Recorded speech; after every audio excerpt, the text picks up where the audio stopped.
Okay, thank you. I'd like to call this meeting to order.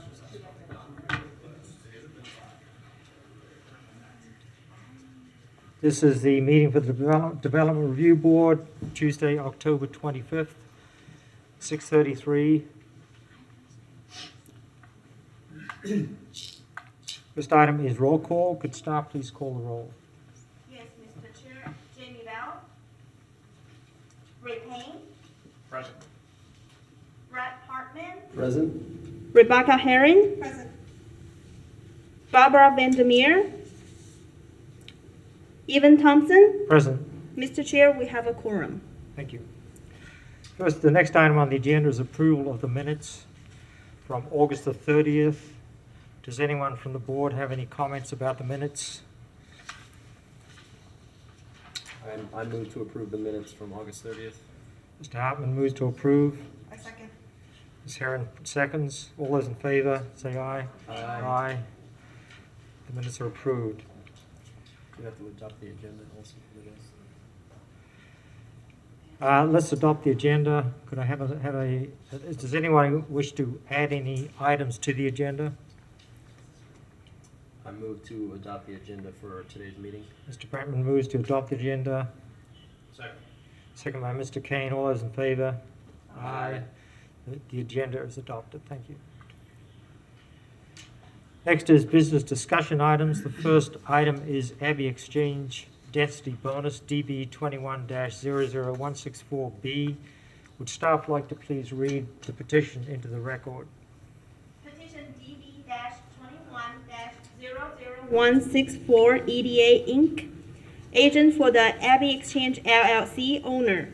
Review of a density bonus points request for multifamily development, zoned RMF 8, located at 2714 to 2640 Southwest 35th Place and 3230 Southwest 27th Street. Thank you. Does staff have a presentation for this petition? Yes, I do. Thank you. Good evening, Development Review Board. I've actually never presented here before, but happy to be here. My name is Nathaniel Chan. I'm a planner for the City of Gainesville, Department of Sustainable Development.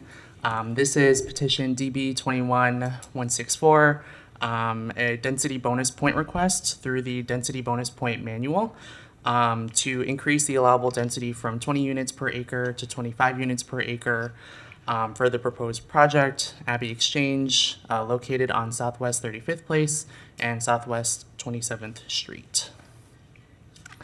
So the project is located north of Southwest 35th Place. There are currently a few single-family dwellings on the property, or the subject properties. The project area is surrounded by mainly multifamily development. There's Gainesville Place to the north and west of the subject properties. There's Enclave Apartments, Isabella Park to the east, and Casablanca to the south. The current zoning is residential multifamily RMF 8, and the current future land use is residential medium RM. RMF 8 zoning allows 20 units per acre by right. Project DB 21-164 is currently under review and proposes 71 dwelling units and 260 bedrooms. Based on their 3.78 acre project area, the maximum residential density comes out to approximately 75 units. The impetus for this bonus point request is actually due to the UF context area bedroom limit. So if you multiply the allowable density, which is 75 units per acre, by the bedroom multiplier 2.75, the maximum allowable bedrooms is 207. They're proposing 260 bedrooms. So to get there, they're requesting an increase in density from 20 units to 25 units per acre. If you calculate it out, it'll be just about 260 bedrooms if the density bonus points are awarded tonight. Here is section 30-4.18 of the Land Development Code explaining the density bonus points manual. When development criteria are met from the manual, we shall allow increases in development intensity based on the following limits. For each criterion met by the developer, the Development Review Board may award density bonus points credited to the project Those points calculated in accordance with the manual shall determine the maximum allowable density. So in the RMF 8 zoning district, they are looking for at least 75 bonus points to get to 25 units per acre. And here is, the applicant is requesting 99 density bonus points across 10 of the 20 objectives from the bonus points manual. So in the following objectives: cross ventilation, structure shading, separate pedestrian bicycle access, additional street trees, off-street parking, front porch, building height, block length and cross access, residential building orientation, and construction materials and building color. I won't be going through each of those 10 objectives. They're pretty lengthy in the requirements, but the analysis has been done in the staff report.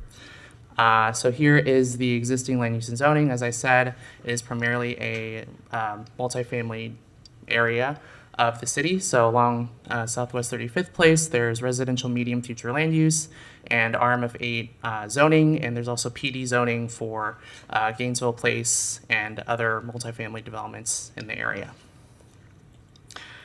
Here is their development plan as submitted on September 22nd. These plans are being revised because the project is currently under review, but access is provided on Southwest 35th Place, and it is in alignment with Southwest 27th Street. So buildings 1, 2, and 3 line the west and south parts of the properties. Here we go. So this is building 1, building 2, building 3, and then there's building 4 to the northeast. So just zooming in a little bit on building 2, here are the east and west elevations. The elevation drawings show that the required glazing is being met for the project. Staff reviewed the elevations in reference to the structural shading, front porch requirements, building height, and construction materials and building color. Here are the north and south elevations of building 2.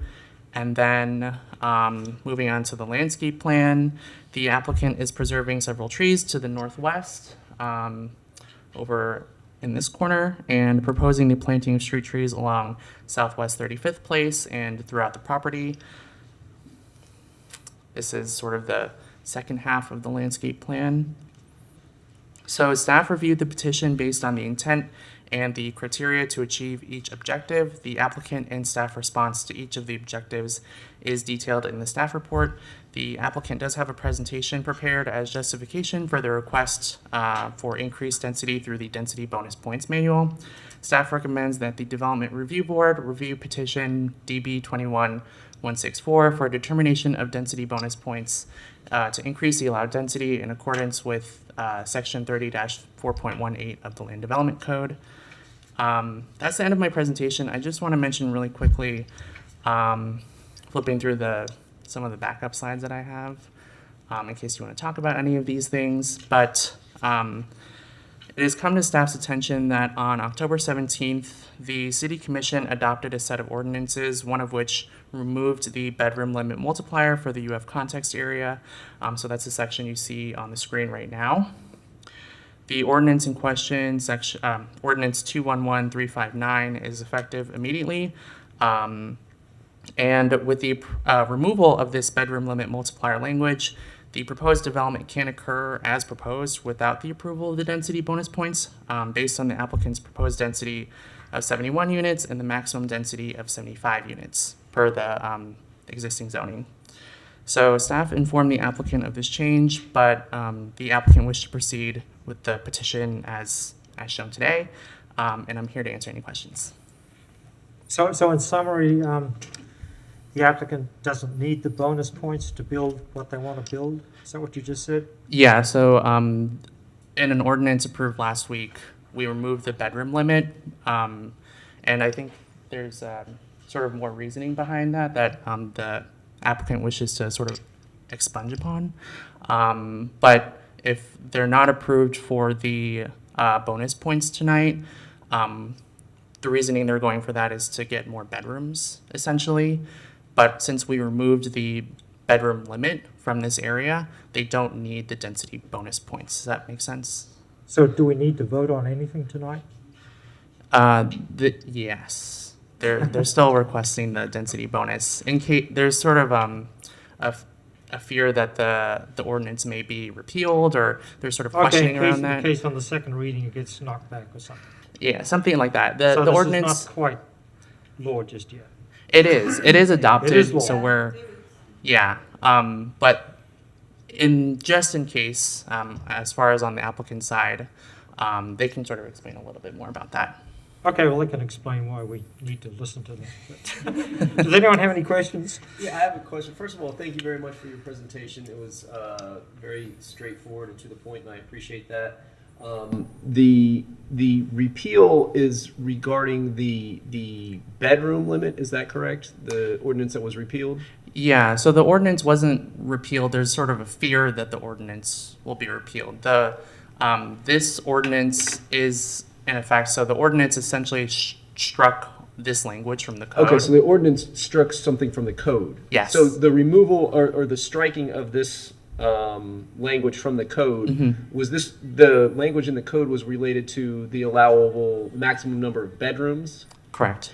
And the bonus points, is that related to the number of total units, or is that also related to the number of total bedrooms? It's the number of units. So the bonus points is to increase the number of units. I didn't explain it quite well. There's math involved that it's kind of hard to show, but essentially they're wanting 260 bedrooms, but upon application, when they submitted for this application, they couldn't get there. They were only allowed 206 bedrooms based on the density.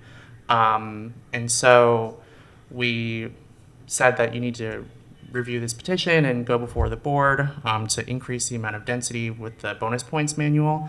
So in raising their base density from 20 to 25, they would go from 206 to 260 bedrooms allowed. But since we've removed, essentially the city commission adopted to remove this, and it's effective as of last week, there's no bedroom limit at all. So it's a little bit backwards. They're increasing their base density to get more bedrooms essentially, but they're allowed to have the number of units as far as dwelling units in the density as proposed, with or without the bonus points. Okay. Next, can I ask a follow-up question? Yeah. If we approve this petition for the bonus points, is there any reason why they would need to follow through with the steps required to earn those bonus points if they no longer need the bonus points in the first place? If you approve the petition, they would be required to meet all of the criteria as far as the structure shading, additional street trees. That is sort of a condition of approval, it's my understanding. Okay, and so if we approve that and then they don't follow through with it, that means they don't get the bonus points, but it sounds like they wouldn't necessarily need the bonus points to move forward in the first place. Yes, it Okay. is All right. weird. Okay, to follow To up, say the so, least. so if we approve this petition, they are required to do everything they say they're going to do in order to get the bonus points, is that correct?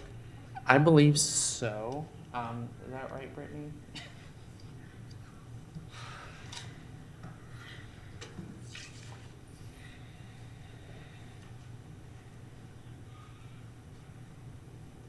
Hi, good evening. I'm Brittany McMillan, Planning Manager for the Department of Sustainable Development. So this request is for the increase in density. So that's what you're looking at, is the number of units. If you approve it, yes, they have to meet the conditions that are specified and that they've applied for. The application was submitted prior to the code change. So generally, the code that we look at and apply is the code that's in place when the application is submitted. So I would look at this request based on the criteria specified with the density bonus manual, based on the number of units that are being requested, and just leave it at that. Okay, Okay, thanks. thank you. Any other questions? Okay, if the petitioner could make a presentation now, thank you. Good evening. I have a presentation that walks through some of the bonus points requests in more detail. I'll run through it really quickly, and then if you have any specific Would you questions. introduce yourself for the record, please? Oh, sorry, Stephanie Sutton with EDA. And so I'm going to run through this fairly quickly. As staff explained, the density bonus points aren't technically required at this moment. Our concern on behalf of our client is that there is some potential for new commissioners to be elected shortly that may be seated before this project goes into construction, that may change some things that were approved. There's also the potential for legal challenges. There's been a lot of concern around some of the things that the City Commission voted on in conjunction with this code change. And so we just, in an effort of, playing better safe than sorry, we'd like to go ahead and get the bonus points request so that we don't end up in a bind next year when they're ready to go into construction. So technically, it's not required right now. We're just afraid if something changes or if something gets held up in a legal challenge, we want to protect our client's right to build this project as they intended. So Nate covered the property pretty well in the existing land use and zoning districts. So the RMF 8 makes them eligible to apply for the density bonus points. It's located on 35th Place. We are currently proposing 71 units with the 260 bedrooms, and the number of units is actually allowable by the existing density. The reason why we were asking for more was because that bedroom limit previously applied is not currently in place, but we don't feel certain that that will not change again or be held up in court somehow. So in an effort to be sure that they can build all of those bedrooms, we'd like to have the request before you this evening. So here we're requesting the increase to the 25 units per acre, and that will allow us, if the bedroom multiplier is in place, to get the 260 bedrooms that the project is asking for. So we need 75 of the bonus points. We're requesting a total of 99 density bonus points over 10 of the 20 objectives. And Nate showed this table. And then I just have, I'm going to run through this pretty quickly, but there's some things related to the civil engineering design. We have a separate bicycle and pedestrian access than the main vehicular access. We are providing off-street parking. The buildings are along the street. The buildings also have front porches and entrances off the street, and we'll talk about that more in a second. The block length and cross-access, we're providing access to the other parcels that are around this project. The buildings front on the street and have primary entrances on the street. And this is the development plan as we saw earlier, and you can see those porches down along 35th Place. With the landscape details, we are providing additional street trees, and we're also providing structure shading. So you'll see on this landscape plan the number of trees. So all of those trees down along 35th, that's double the number that are normally required for street trees. And then you can see the other street trees that are up around the perimeter of the buildings to provide that structure shading. We are requesting points for the cross ventilation. There's windows on opposite sides of the unit so that they can open the units up. Front porches along the street. The building height, all of the buildings are 3 stories. And then the construction materials and building color, there'll be cultured stone and stucco in neutral tones. And this is a colored elevation. So it's sort of browns and grays and sort of neutral tones. And then also a detail of the front porches here. I also have just the other, the floor plans and the elevations. I'll run through these quickly. And if you have questions, I can always come back to them. And then just in summary, this is the table of the points that we're asking for to be approved this evening. And I'm happy to take any questions that you have. Thank you. Does anyone from the board have any questions? No? Have no questions? Thank you. Thank you. Is anyone from any citizens like to comment on this proposal, this petition? Well, I'm a citizen that lives right across the street. Mine's a little bit different, which I wish I'd have been known to the Yeah, come to the microphone, introduce yourself, and we're listening. Thank you. My name is Brandy Baxley. I own right across the street. I've been there since 2004. I work for the Florida Department of Transportation and Program Management. But just wanted to bring some information and share with you Make sure you can read it all. And I'm going to give the photos that's got the dates and times of when the accidents occurred to her. She gave me her email address. But since I've been working at home for 2.5 years since COVID, my window overlooks that little section of 27th and 35th Place. And there's been a lot of wrecks there. And all these wrecks I've taken photos of just for proof. And I started it way back because it was just worrisome to me, mainly because there's a lot of pedestrians all in that area. That 1 square mile, I think, has the largest pedestrian per square mile in Gainesville. And a lot of them are students from UF, Santa Fe. And we recently, Florida Department of Transportation just allotted some federal LAP money to do some sidewalk down 27th. Eventually, I hope the city goes after some more money, hopefully, because I wish they could put sidewalk across the street on 35th Place. But I just wanted to share the dates and times, and I have the photos with the dates of all these wrecks that are listed here that happened right at 35th Place and 27th Street. And these are the ones I was able to be at and take photos. There's been more just in this last 2.5 or so year period. The 3 that I have listed below on Southwest 35th Place and Casablanca West front entrance is literally like 200 feet from that section. And one of the accidents, I was on my back porch because I renovated my unit, and I was working on my back porch, and I saw a car stop to turn into Casablanca, and it had to wait on the cars going east. He was going west. By the way, all these accidents happened on the westbound side of 35th Place. But he was turning in, a motorcycle stopped behind him. The vehicle behind the motorcycle hit the guy on the motorcycle, and he was rushed to the emergency room. But I hated to be there to watch it. Another one was the other vehicle that was turning into Casablanca, and a car rear-ended him, and I was a witness of it. But I put the dates and times. I will email her these photos that has the dates and times that I took them, and it shows you the accidents and all. And I just wanted to share these for that area. One is when you're driving on 35th Place, you can actually look up 27th, the side road, and you'll always see during the week, during the business days, GRU buses.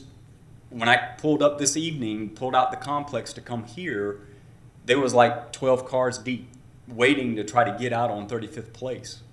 And my thing is, if we're going to be building a complex right across the street from that, that's going to be a hectic little intersection if it's just stop signs. So I just wanted to share this information. So you said that you were working with FDOT on a project to address Oh, this I just concern? was saying the reason I know this area is because I've been living there so long right here at it.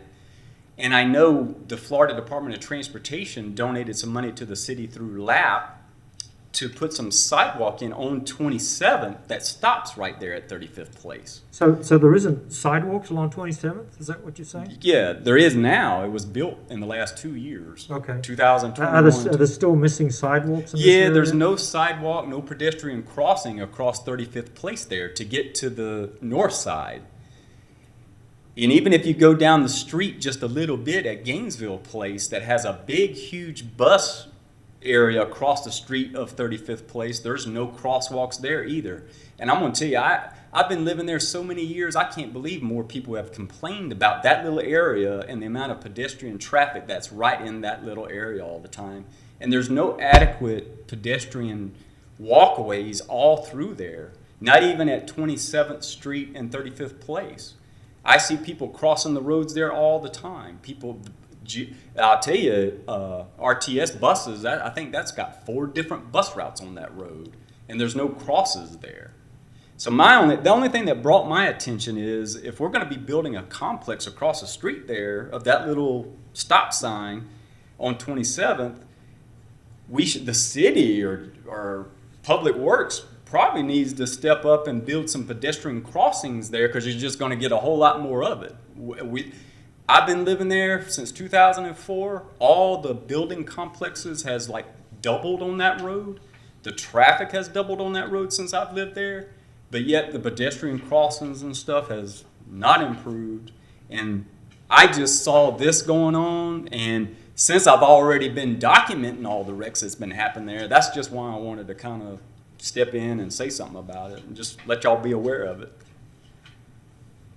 Well, thank you for stepping up and talking about it, and I agree that is a problem, and one of the factors that contributes to this is increased pedestrian and bicycle access to these units. We allow more bedrooms because they are, and it seems like looking at it, there's sidewalks connecting to other sidewalks, which does not address the larger scale of the problem, and it's a huge scale problem, is the more units there are, the more cars there are. Now, if you could design the units such that people don't need cars, if there's an excellent bus service, or if there's excellent bike paths all over the place, and people can ride the e-bikes all over the place, and they do not need to park their car, then that is really addressing the problems you're talking about. Because I agree that the vehicle traffic is just going to keep on increasing every time you build a unit.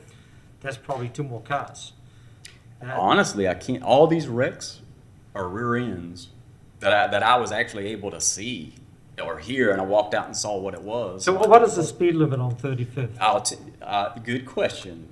The speed limit's low, but I've been living there since 2004, and to myself, I've always been complaining because the speed limit's 30 on 35th Place. But if you get on that road at any time during the day, most people on that road are traveling at 40 miles an hour plus. And most people are not going to see the speed limit signs because there's only 2. One that when you first enter 35th Place, and when you get closer to the end, you see a 30-mile-an-hour stop sign. But most people who ride on that road are turning in from 27th, or when you pull on 35th Place from 34th, there's a speed limit sign right when you turn on the road, because you're right there at the Kangaroo. Most people are probably not paying attention until they get on around. So the speed limit signs, I really wish the city would put a couple of extra 30-mile-an-hour signs and maybe put some kind of yellow reflective behind it so people notice it. Now, you're with FDOT. What would you say the design speed of that road was? I think it's 30. I think the speed limit. No, the design speed, the 85 percentile. It sounds like it's more like 45. I think it probably is 45. Yeah. But so what would you suggest we could do to slow the traffic down in that area? Because that seems to be the problem, is cars are driving too fast. They don't see what's happening, and there's a lot going on in this neighborhood. Can I mention one thing? One is, in this whole little area where these accidents has occurred, which is right at the entrance of Casablanca and at 27th and 35th Place, there's no turning lanes. So you have to stop in the road to make your turn. And that's why we're always getting backup traffic, people having to just stop and wait. You have 4 different bus routes on that one road. Do you know there's more students that live in that 1 square mile than anywhere else in population is heavy? So my thing is, I wish either Public Works would maybe eventually put some turning lanes there for 27th, even go down. We're only 200 feet from that intersection, the only one entrance to Casablanca, which I'll tell you this, there's 140 units in Casablanca. That's a lot of units. So that's a lot of people that live right there in Casablanca. And that's Casablanca East. There's also, I'm in West. There's also Casablanca East with the same number of units. So that's 280 units right there on either side of the intersection on the south side. Well, then now on the north side, you're going to have another 71 units with a lot of people just right there together, with no red lights, no roundabout to get in and out of your complexes, and you already get a lot of traffic on 27th Street, turning out on 35th Place. So I'll tell you, it's always a headache. Yeah, it's a problem. Now, I'm just wondering what we can do at this point to forward your concerns to the appropriate board or the appropriate authority in this case. What would you suggest, Ms. Sutton? So we spoke a little bit before the meeting, and I shared with him that if he could provide me this information, we can pass it along to Public Works. We are planning a sidewalk along the front of the project. You know, maybe that'll help somewhat with some of the pedestrian issues. And then within this project, there's a separate bike ped entrance like we talked about.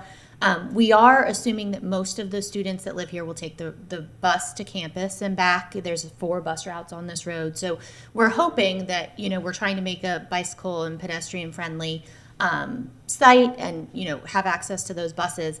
But obviously it's a problem of traffic in this area.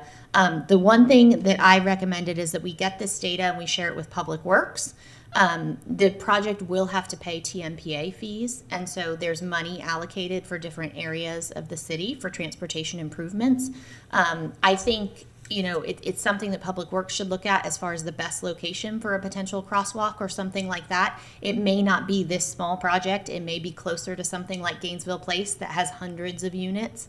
But I think it's definitely something that between EDA and we also talked to Nate, that between the city staff and, you know, the applicant on the project, we can talk to Public Works and just make them aware of this in this area. Okay, thank you. Yeah, yes, if you wouldn't mind doing that, and if you could copy the board in. Copy Okay, Ms. yeah, Sue, staff can so help we us do that. Staff So can we can relay keep this. up to date with what's going on, because this is a planning problem. Mm-hmm. You know, we're at this point, we're just reviewing whether you satisfy the regulations or not. We're way down. You know, Mm-hmm. we're sort of bottom feeders here. Yeah, I just wanted to share some information. No, that's we can also go to the top, and this needs to go to the top, which is Public Works planners. This whole area is number one. How do you reduce vehicle speed? You know, it's posted 30, people are doing 45, and I know why, because, you know, I know what that road looks like. It looks like a highway. There's traffic calming measures that you can do. You can engineer the design speed to be lower so that the 85 percentile is now 30. You know, you put pedestrian crossings every 50 feet. That will slow people down. There's a bunch of things you can change. There's a lot of things that engineers can do to slow it down. And if we're going to increase the density in this area, and it's a natural area to increase the density in, it's close to UF, we should make it very easy for people to get around without having to get in a car. So reduce car usage, then you reduce the number of cars on the road, and then there's less intensity.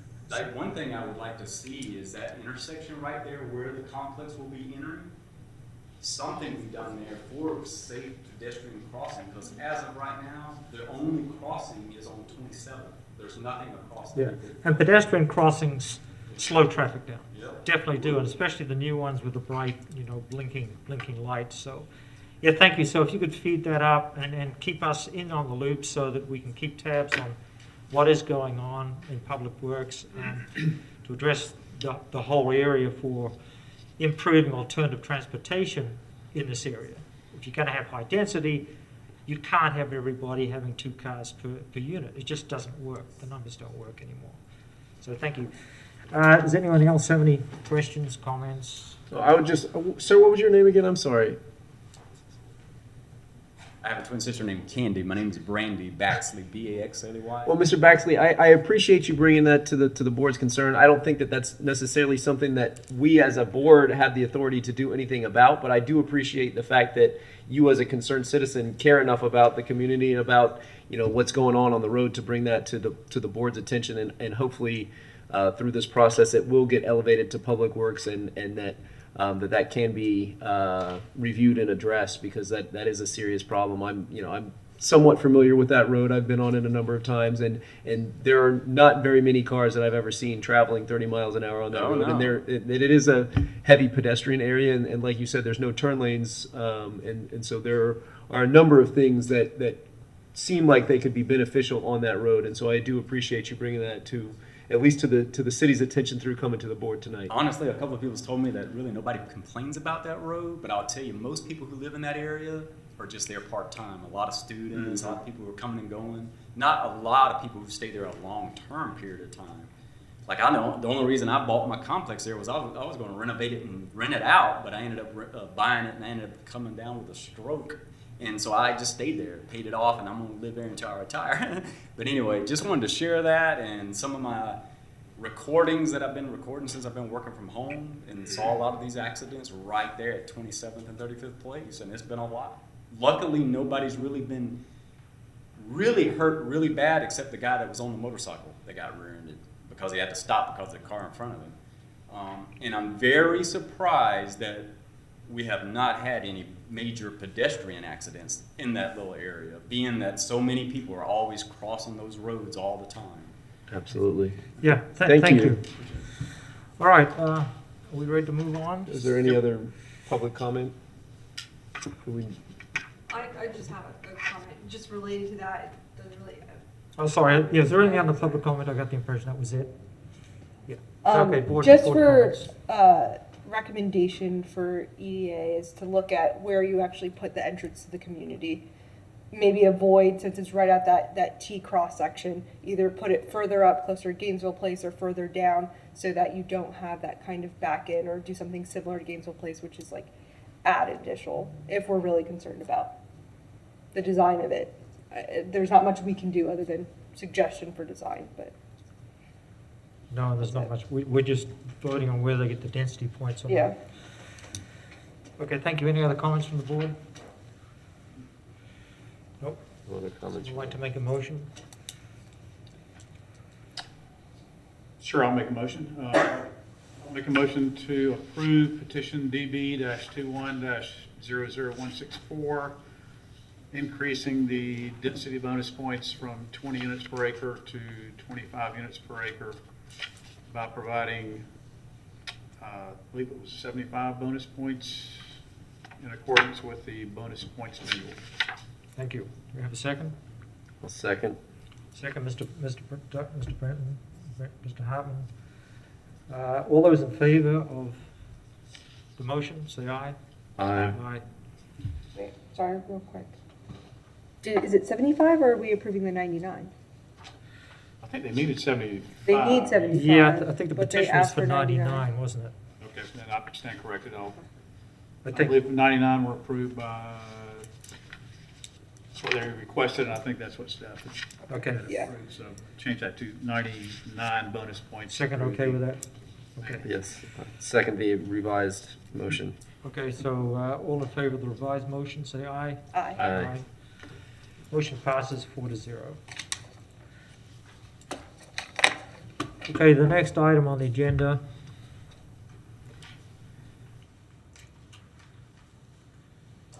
is Dowling Way Cluster Subdivision Design Plat SUB 22-00012-B. Would staff please read the petition into the record?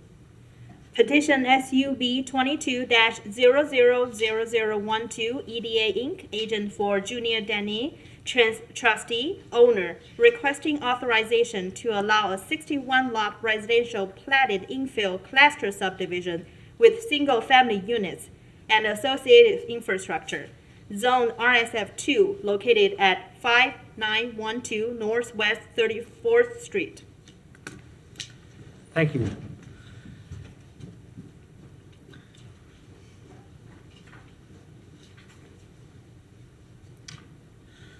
Zoo has a presentation.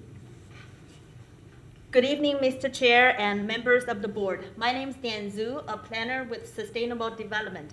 I'm presenting SUB 22-000012 Dowling Way Design Plat. Here is a brief timeline. The first staff meeting was in March. The neighborhood workshop was in May. The mail notices were sent out and the sign was posted earlier this month. The subject property is located at 5912 Northwest 34th Street with a size of 20 acres.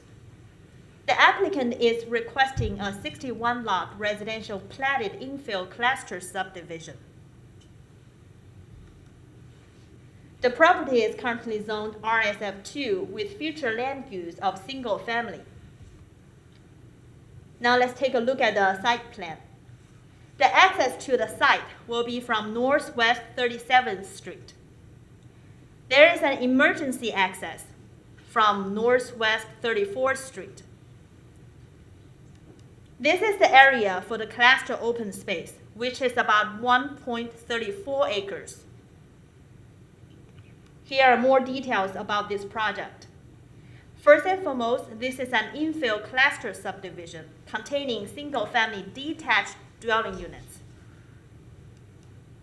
Secondly, there is no increase of density. The existing zoning allows for 4.6 dwelling units per acre. This site is about 20 acres. Therefore, it allows 92 dwelling units, and the proposal provides 61 dwelling units. Additionally, the lot size and lot width reduction applies to all 61 lots. There is no reduction to the lot depth. Last but not least, about the open space. According to the Land Development Code, 1.27 acres of open space would be required for this project. The applicant provides 1.34 acres. Finally, let's take a look at some site photos. A view to the site. And this is the existing driveway from Northwest 37th Street. Staff is recommending approval to this project. The applicant's agent is here with us tonight and will be able to answer any questions you may have. Thank you. Thank you. Are there any questions for staff, Ms. Zhu?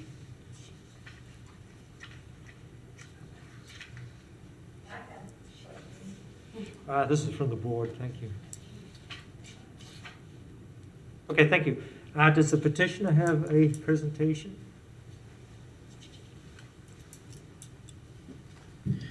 Good evening, Mr. Chair and board members. I'm Clay Swagger with EDA Consultants. I'd like to give you a brief presentation and walk you through the design plat application and add to what Ms. Sue has already provided to you tonight.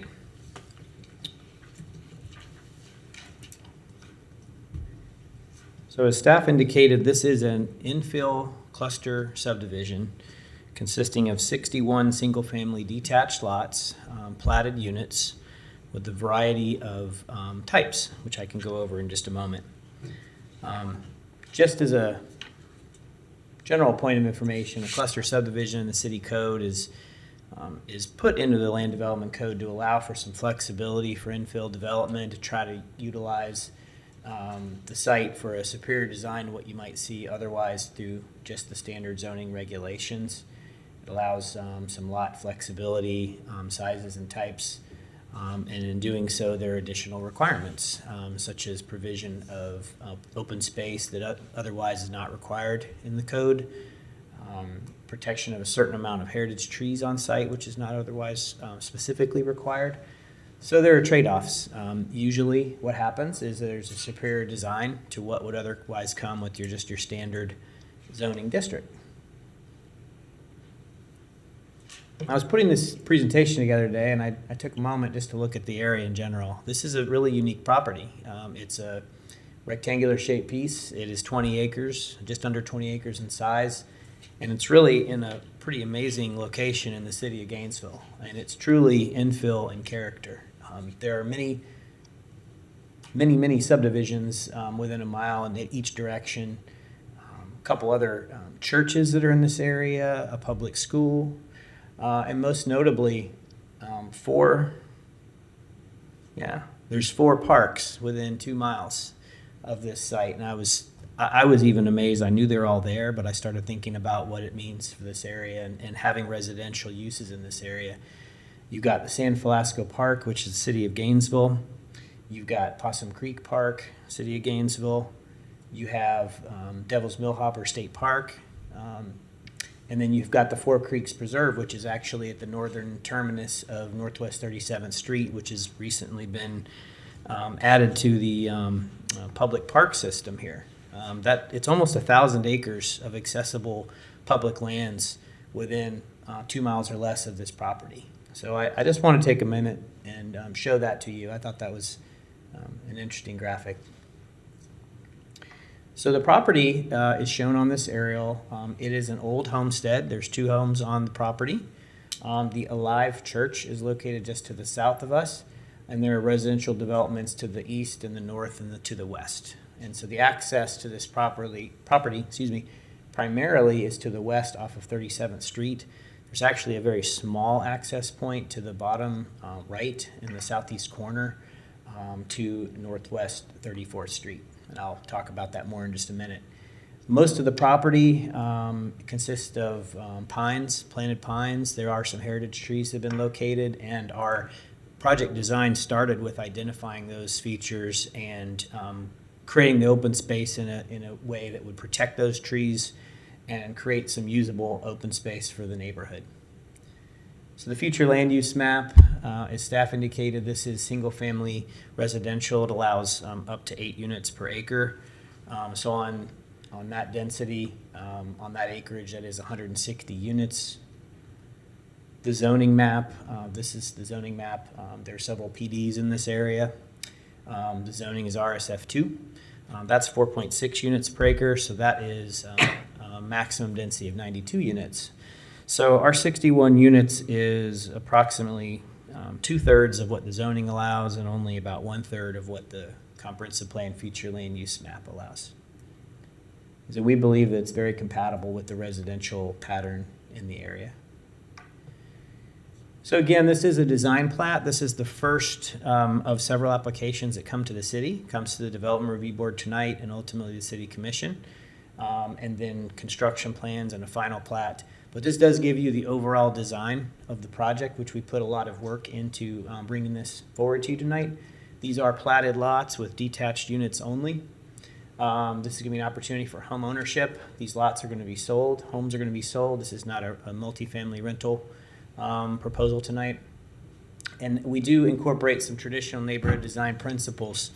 I can go over that in just a minute about, we've got a majority of the lots have alleys and rear-loaded access for the garages, and so it's going to be a more pedestrian-friendly frontage on the street. And we also have an enhanced bike ped interconnectivity system, which I'll go over in just a moment. And so again, this density is at just over 3 units per acre, which is well below the zoning and land use designations. So this is a colorized version of the design plat that you have in your backup material. And so I'd just like to go through it for a moment or two. The access to the property is to the west off of 37th Street. You can see the street network that runs through the property. There's a stub out to the south to the Alive Church in the southwest corner. There is a street that runs through the center of the project.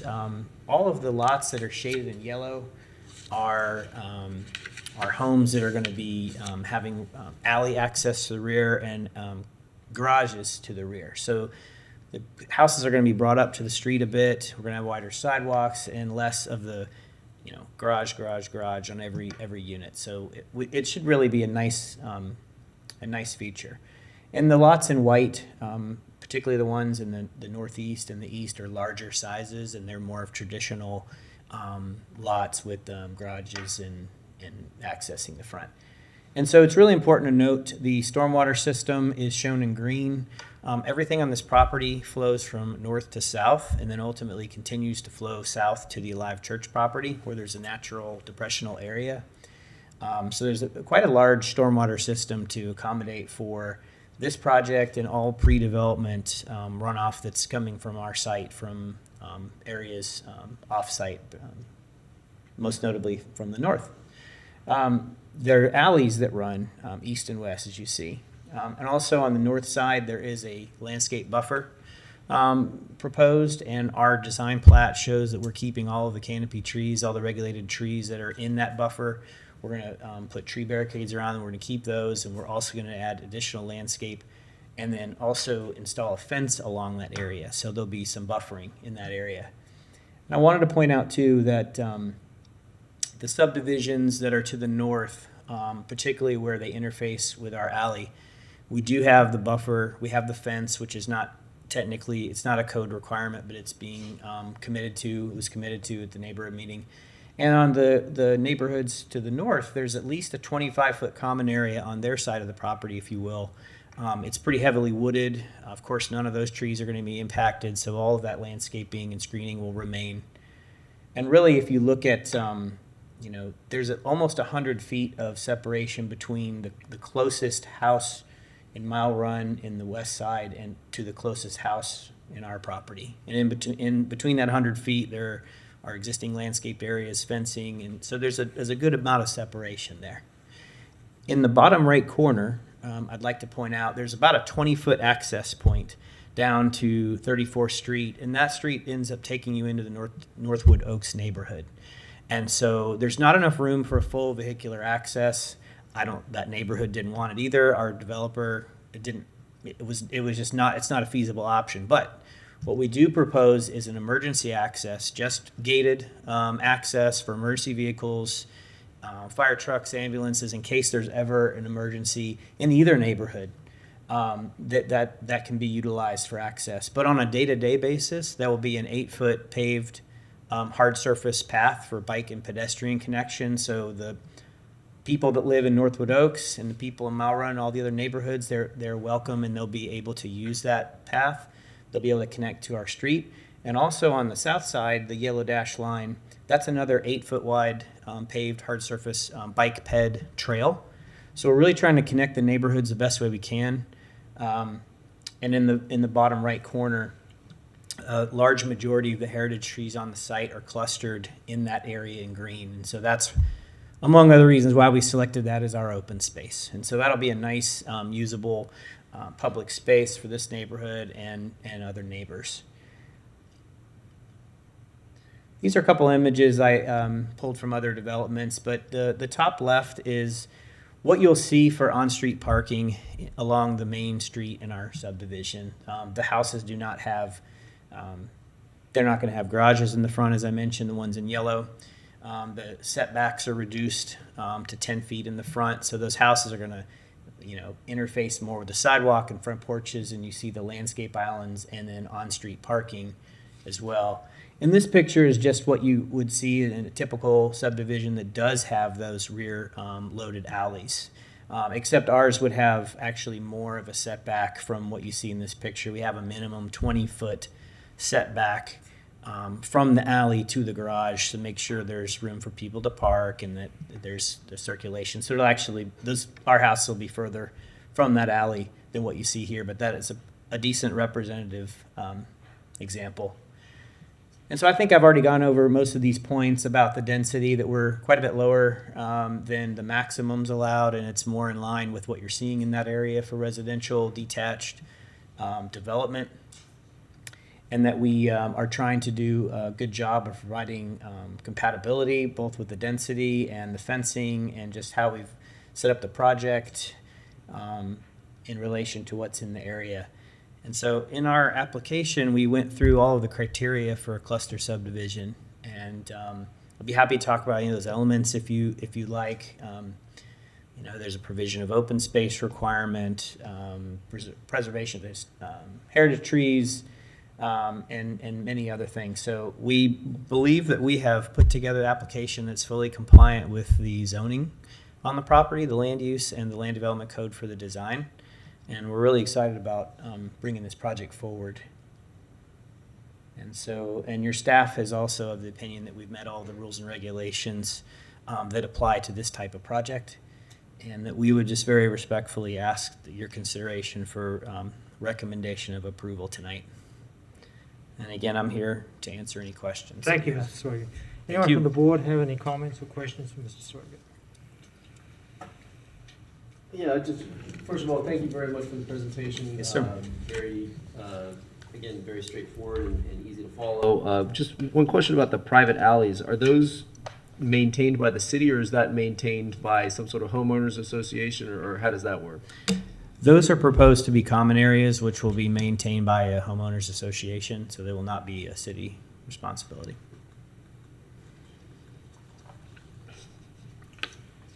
Questions? Ms. Zhu. I do want to point it out just for the record that we have received 3 citizen input regarding this project. I had a copy and put it in your packet tonight. Thank you. Would you mind reading those into the record? If they, unless the people are here tonight, people at Emily E. McCann, Matthew Newton. Okay, well, maybe you should just, if you wouldn't mind coming up and speaking, and then we can, fulfill this public comment that you are commenting to the public. Great. Just Thank you very much. introduce yourself and then start speaking. Certainly. Hi, I'm Matt Newton, a resident at 5709 Northwest 34th Street. That would be on the southeast corner of the proposed property. I'm a research assistant for the University of Florida's Forest Fisheries and Geomatic Sciences. When we met in May, we were under the impression that it had already been approved, and maybe I don't understand. I know we have a recording of that. I'd like to go back and look at that maybe later on. We had a question regarding how the infrastructure is paid through taxpayer dollars, and then how it might impact GRU, the GRU crisis, as it's been referred to in the news these days. One thing that was spoken of at the meeting in May, to my knowledge, there was not an environmental impact assessment required. I was wondering if there might be a GIS assessment, or drainage management, and more importantly, a habitat assessment that might could be conducted by UF as an objective entity.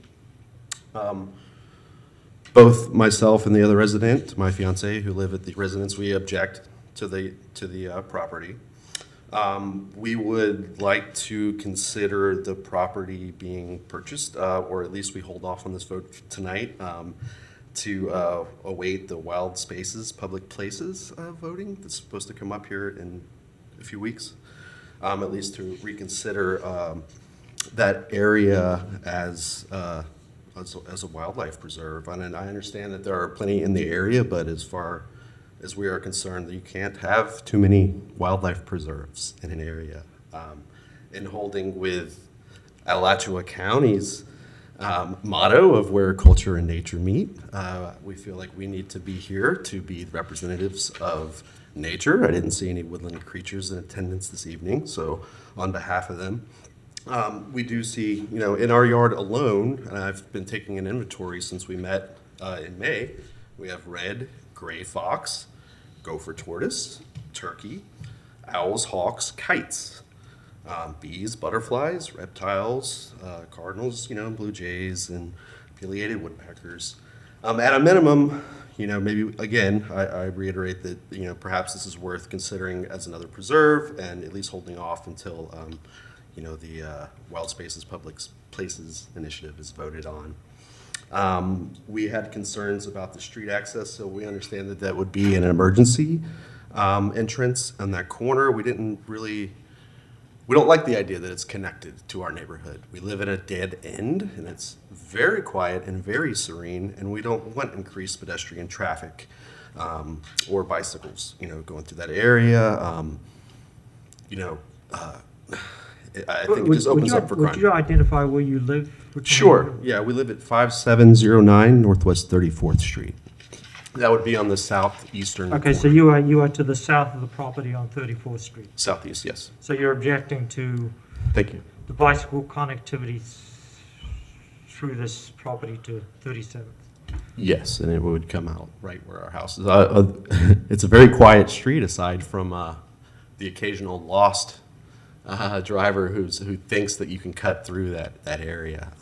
We prefer to keep it that way. So you think you'd have a problem with bicycles riding through your street? As far as just opening, connecting our neighborhood, I think we'll have increased traffic, and ultimately there's crime on the rise in our neighborhood. And that's a legitimate concern that we have, is that the connectivity would bring more pedestrian traffic and ultimately more crime. Okay. Well, you realize that there's no traffic there. It's an emergency exit only. There might be a fire truck come in, and that's it. Right, but originally we were under the understanding that it would only be the emergency entrance and not a pathway for bikes and pedestrians to pass through as well. Okay, well, thank you. Ms. Zhu, would you address the environmental assessment of this particular project?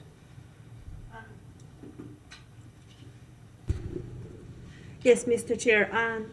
So our environmental staff and the urban forestry staff have did the site visit and also reviewed this project. They are recommending approval to this site. In regard to the environmental assessment, I would defer that to the applicant to do further clarification.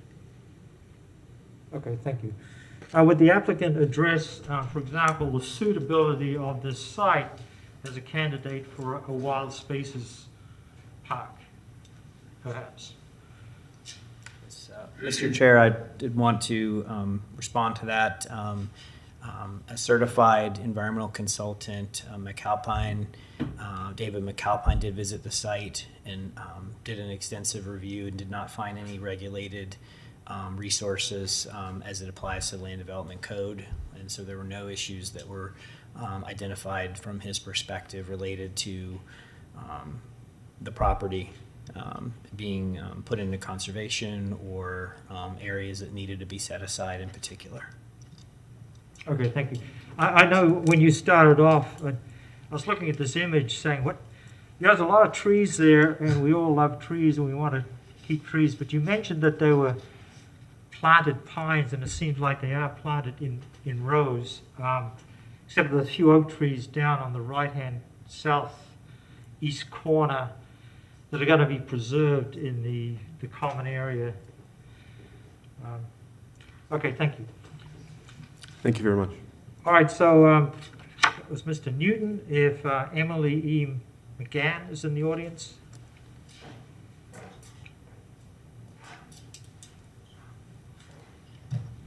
Hi, as Matt mentioned, I am his fiance and we live at 5709 Northwest 34th Street in Northwood Oaks. And everything that he said, I also agree with. We've talked about this many times since the initial meeting. We're a little bit disappointed that there wasn't a follow-up meeting for the residents specifically. And as Matt mentioned before, we were under the assumption that this had already been approved. So I do believe that that may be a reason why many residents didn't show up tonight or haven't been pushing, for a second meeting or something to that effect. So I would like that to be considered. The other aspect is, as Matt mentioned, we were considering maybe putting this up for having this be part of the Wild Spaces Public Places initiative. And part of the reason for that, I'm sorry, I forget your name. Clay. As Clay pointed out, there are several parks in the area that are publicly accessible. However, for Northwood Oaks and Northwood Pines, these parks are not very accessible to pedestrians. There are many families that have young children or many families that have elderly people within their families that maybe don't have as much accessibility to these parks.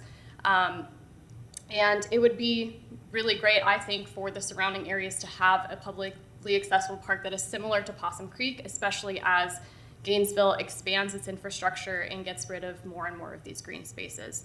Additionally, even though this is planted pine, that pine was planted a very long time ago, and the communities that flourish there now, as far as the animal populations go, this has sort of become a wildlife corridor, as we've noticed over the last 3 years living in this space. And as Matt mentioned, there are many, many species that we've come into contact with, including, at least one entire herd of deer. So I don't want to take up too much more of your time because I think several of these individuals would also like to share their comments, but there are several more concerns that I think many of the residents surrounding this proposed development have, and I would like to see, multiple engagements with stakeholders prior to, all of the plans being approved if there is not a push tonight to hold off on this. So thank you so much for your time. Okay, thank you for your comments. Ms. Sue, was there a third card that someone has? No. No? Okay.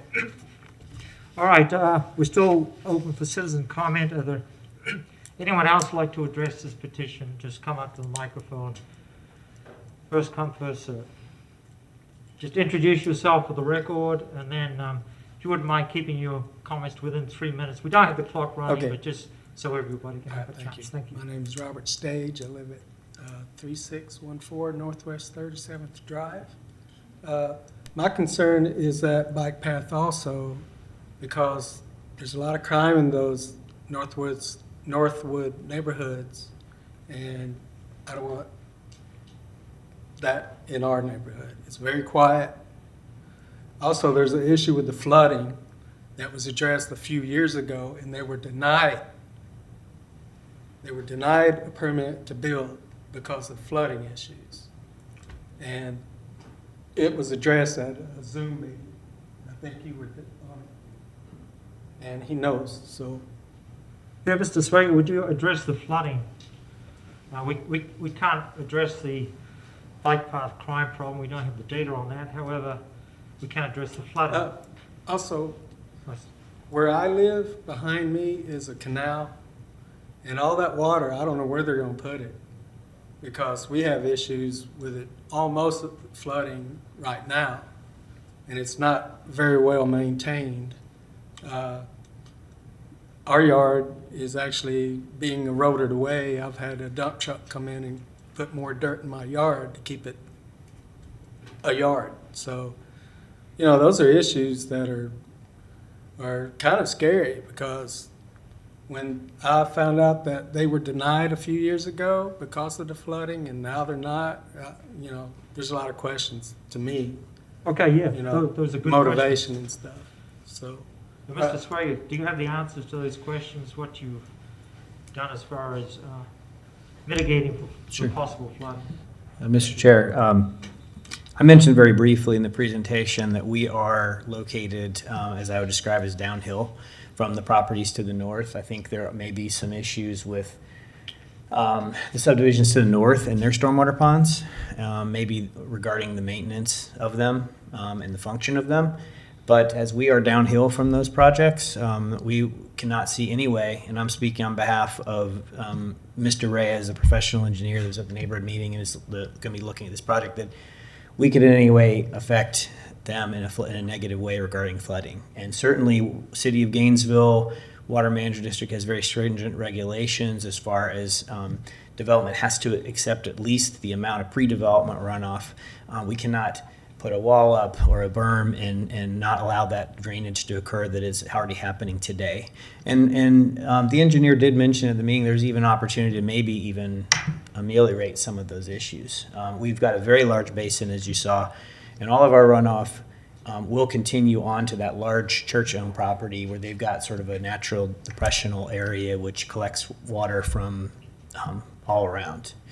As far as anything getting denied a few years ago, I don't have any knowledge of that. I'm pretty sure this is the first the formal development application that's come for this property that I'm aware of. But we certainly would meet all the requirements for stormwater management, and we feel very confident we wouldn't create any issues for the neighbors. Okay, so you're downslope from the development of the... Yes, sir. Yeah. So there was no way that your development can flood anyone upslope, right? Thank you. But could they not flood you? Our project will be designed based on all of the applicable criteria for stormwater. I think that we know that we are downhill from some other properties, which is part of the reason that pond is pretty large, because engineers are pretty conservative with their estimates, particularly now, both in the regulations that are written and the engineers that are signing and sealing those and putting their liability on it. So we feel very confident that stormwater pond will be fine, but it is collecting everything going north to south. I hope that's helpful. Thank you. Okay, thank you. Are there any of the citizens just stand up, introduce yourself for the record? Thank you.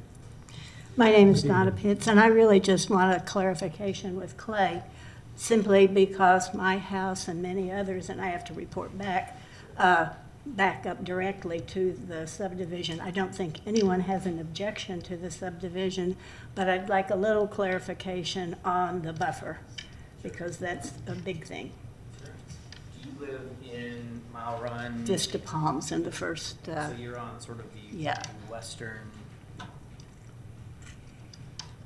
the first group off of 37. Yes. Right. I just want to make sure I know. Yeah. I wish I had a little better graphic, but I did, what I was describing, the 100 feet separation before, is really related to that, to Donna's neighborhood, because they are the closest in many respects. Gosh, I wish I could zoom in on this thing. Those lots in Donna's neighborhood that are on the very south end, that run east and west, just north of our property, on their side, there's a 25-foot common area, and then the lots begin. So that area, of course, we would not impact whatsoever. All the landscape that's in there and the trees, vegetation remain. The areas that we are proposing, the alley access, would have a fence, minimum 6 foot tall. And then you'd have a 9-foot landscape buffer with landscaping. And on our design plat, we've called to save every tree that is in that buffer, and then there's going to be additional requirements. And then you have the 20-foot alley. Only up to 14 feet of that would be paved.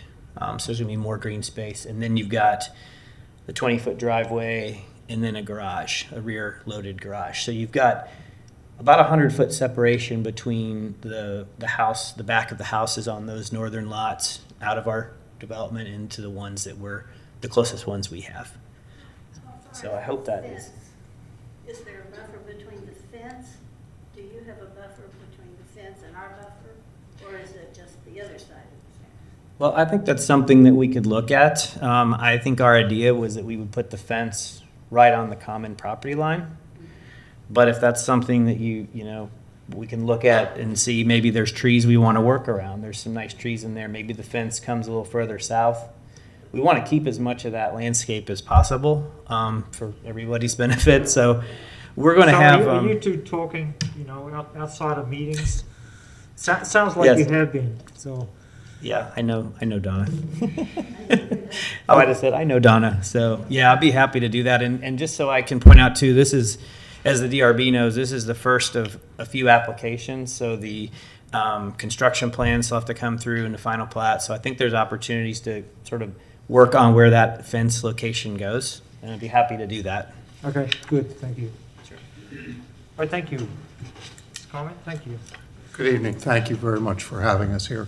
I'm Russell Etling. I live at 3631 Northwest 60th Lane next door to Donna. Just to reinforce that that is a wildlife corridor, I keep track of every bird I've seen in my backyard, and I have 27 birds so far, ranging from turkeys to barn owls to red-shouldered hawks to hummingbirds and the like. So we care a lot about that green area of the wooded area behind our house, and if possible, to be able to put the fence, a portion of that fence to the south of the wooded area would be, so it would give us that little bit of buffer would be really appreciated. So thank you very much for the time and Okay, thank you for your your comments. consideration. Thank you.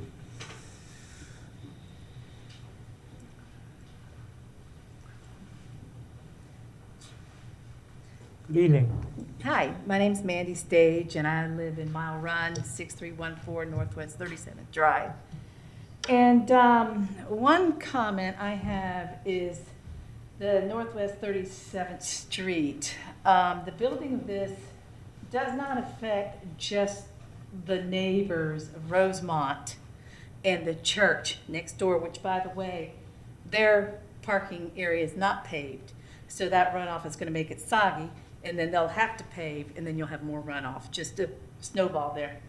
But we didn't receive any notices. I haven't received any notices. The only notice we received was the sign up for this, that this was happening. That was just posted in October. But yet, that's our road. That's our only road in and out, and it affects all these neighborhoods. You're adding another 120 plus cars on that street. So I don't think a lot of people knew about it. And then I think the one meeting, it was, I tried to get in at the last minute when I heard about it and was in a waiting room, so I missed it totally, and it was like a done deal. So I'm not sure if this is really, everyone knows about it yet, and if you're getting enough input. There is a lot of wildlife. I think the runoff is a problem. So those are my concerns. And much more traffic on a road that's already needs work. So, thank you. Thank you. Thank you. Mrs. Sprague, would you please address the neighborhood notification aspect? That last comment I just spoke to.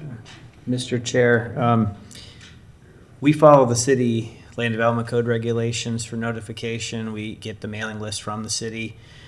There's a certain mailing radius for property owners for postage mailed notices. We also are responsible for putting up signage along the property to notify anyone who didn't get a notice that's driving by. I think the requirement is 500 feet. But if someone from the city staff corrects me, I would understand. But I believe it's 500 feet plus the posted sign notice. And then those mailers go out before any of these meetings. And I did want to just, if I may, just regarding the neighborhood meeting. I mean, that the reason we had the neighborhood meeting is to let the folks know that we were going through this process. So I certainly never said that this was approved already. I mean, maybe the thing that was a little confusing is that I said that the zoning allows single-family development, but certainly nothing is a done deal. We're here before you tonight, and there's a lot of work that goes into these applications, and I'm happy to continue having the conversation with the neighbors. Thank you. Thank you. Yes. A lot of citizens have mentioned about like the wildlife. Did you guys do an endangered species report? And then what about a traffic study as well? Yes. So thank you. What I mentioned briefly before, David McAlpine is a registered environmental consultant, and he did the evaluation for threatened and endangered species habitat on the property and did not find any of those elements. There would also be a second review done before construction, just as a matter of course. As far as traffic goes, that would be something that the city would require as part of the construction plans to see what kind of improvements at 37th Street will be required. Thank you. Thank you. So anybody else would like to address this petition? Good evening. Good evening. My name is Stephanie Woodworth. I live at 632, 24 Northwest 37th Drive. And I want to reiterate everything my neighbors have also said, is that 37th Drive is a small corridor. It has already a lot of potholes from just runoff of the water kind of flowing off the drainage, the natural drainage ditch that's along the side of the road. There's not actually a concrete culvert on that side of the road. The drainage pond that's by Rosemont often has overflow that comes down into this natural drainage ditch, which then actually does flow onto the road and then goes down the street. It's a hill, goes down to the street towards 53rd Street, where it all kind of flows into the creek system. And that area in and of itself, recently with a lot of the flooding, there's been breakdown of the sidewalk, even at the bottom of 53rd Street. They've had to like block it off to pedestrians in some places because it's kind of washed away. So it literally does flow downstream, but it overflows onto the street as well. And then just to reiterate that the number of wildlife in that area, in that particular spot, which flow from that patch to behind that area up to the new park, And then across the street where we live, up along the Mall Run ditch, you know, that Robert was talking about, it is just a flow of wildlife. And if you take that away, it is going to impact, you know, those animals, which are, you know, so many. Just something to think about. And I totally support the idea that that should be a wild space for Gainesville. It's an opportunity that will be lost if it's just another housing development. Thank you. Thank you. Thank you. Any other comments from the floor? Okay, having said that, we'll close. Yes. Mr. Chair, I just want to do a quick clarification. So the public notice was sent out on October 6th to 165 owners and occupants within 400 feet of the subject property. Thank you. And you have copies of all the addresses and labels. I know it's in the backup. Yes, correct. Okay, thank you. So if there's no more comments, I'll close the floor to citizens' comment and open it up to board comments.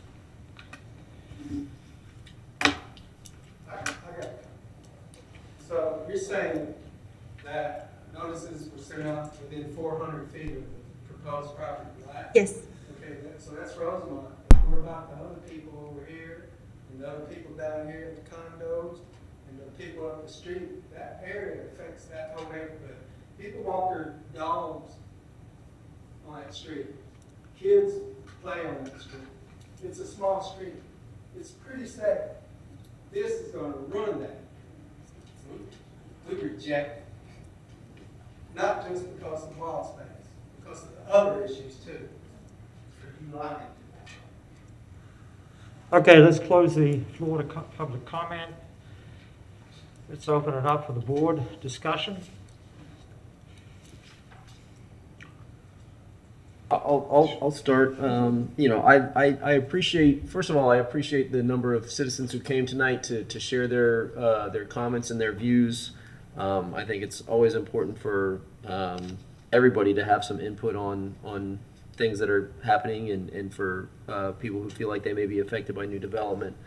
And I do think that a number of those things are important concerns. I guess my concern is for us as a board. This is an area that's zoned as residential single family. I don't think we have the authority to rezone it or to do anything like that. And so my concern is that, you know, we're limited in what we're able to evaluate, and based on the presentation from staff and the presentation from the applicant, it does appear to meet all of the criteria for the authorization to allow the platted infill cluster subdivision. And so while I appreciate all of the concerns that have been expressed tonight, I think that as a board, we don't have much authority to limit the development or to restrict the development in this area that's zoned residential single family. So that's my initial thoughts, at least, anyways. I'd have to agree with, Okay. like, it's true, we can't, but we can make recommendations. There's several extra steps that they have to do, I mean, that they've alluded to in order to get anything done.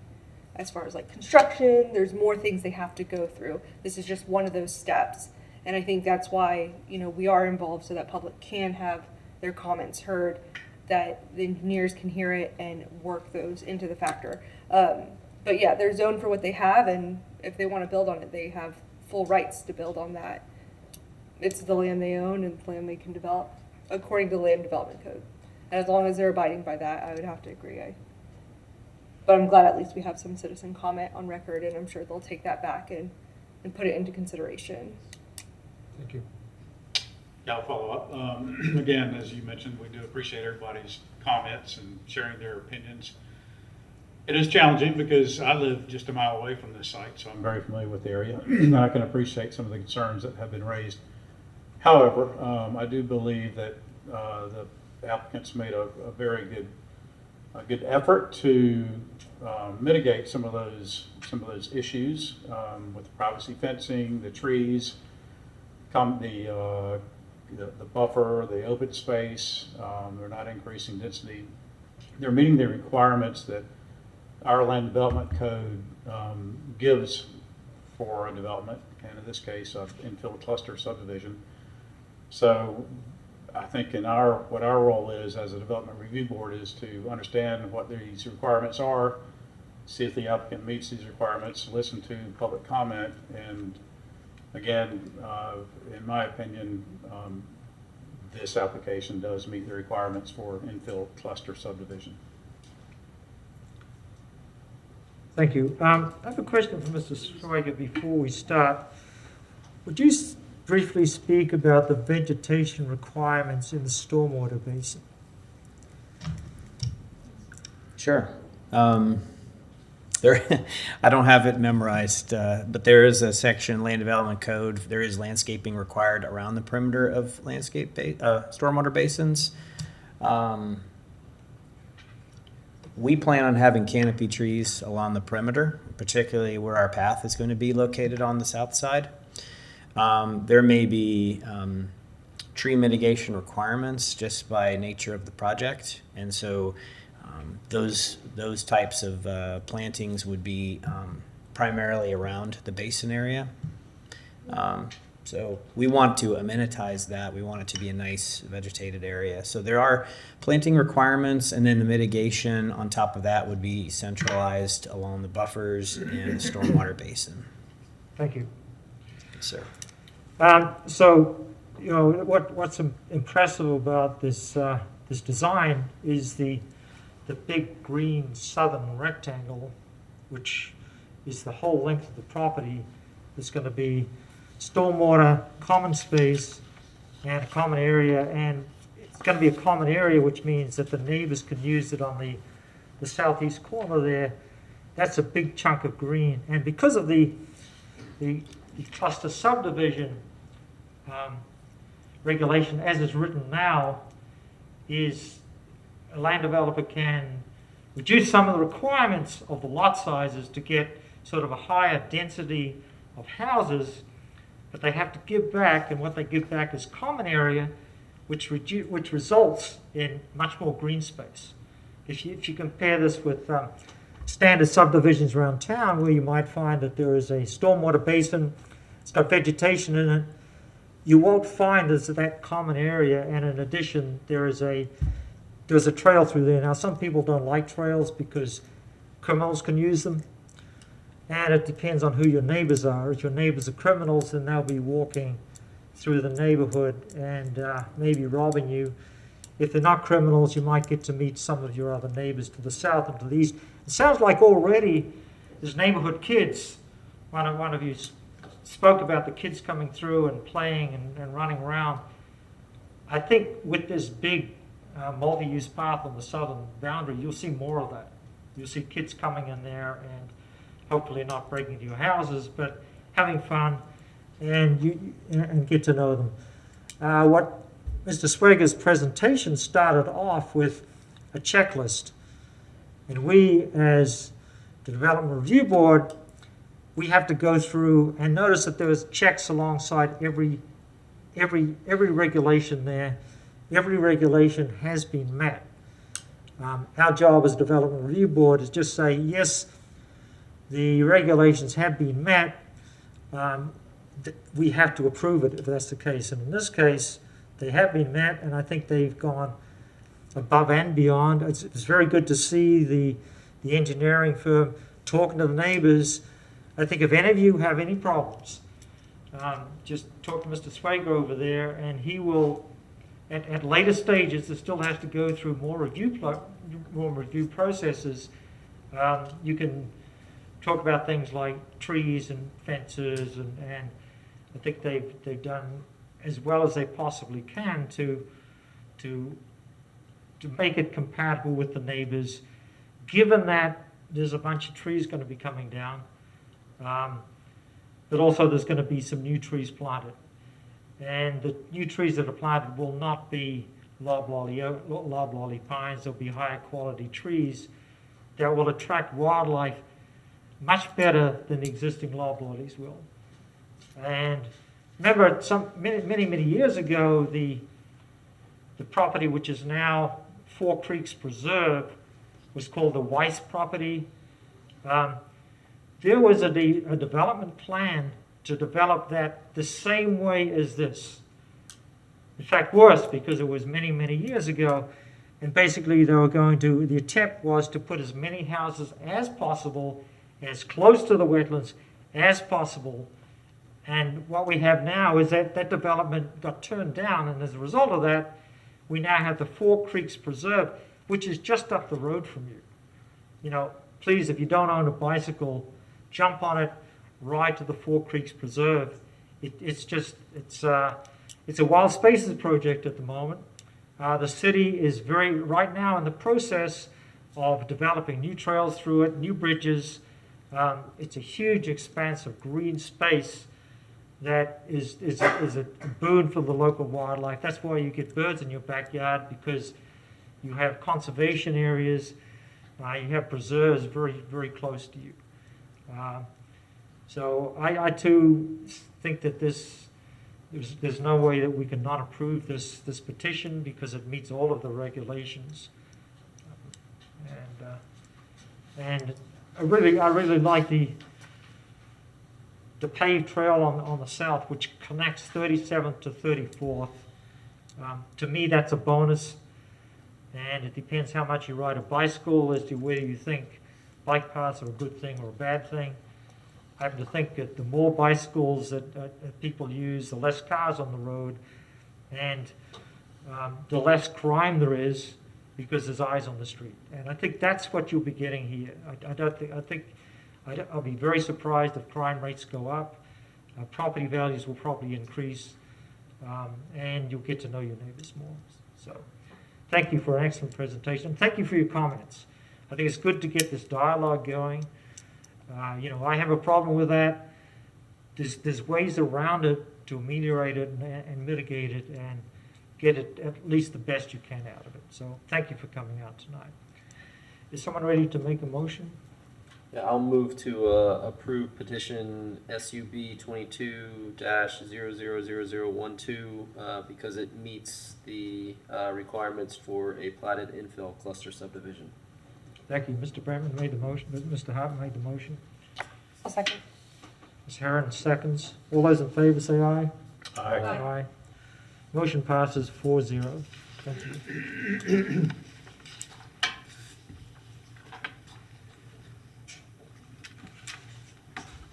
Okay, the next item on the agenda is public comment on other matters. I don't believe there's any.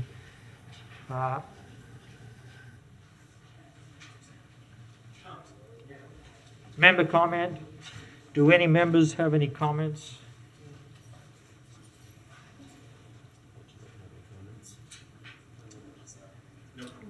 No. I have a brief comment. I did not reapply to join the board because I find myself doing things in an advocacy capacity that in future will possibly get me in ethical problems with talking to people on subject matters that will come in front of the board. So I've decided not to reapply for this term. Doesn't mean to say I won't be back. I have a lot of confidence in this board at the moment, and so I feel okay stepping down, except I wish Deborah hadn't resigned. Apart from that.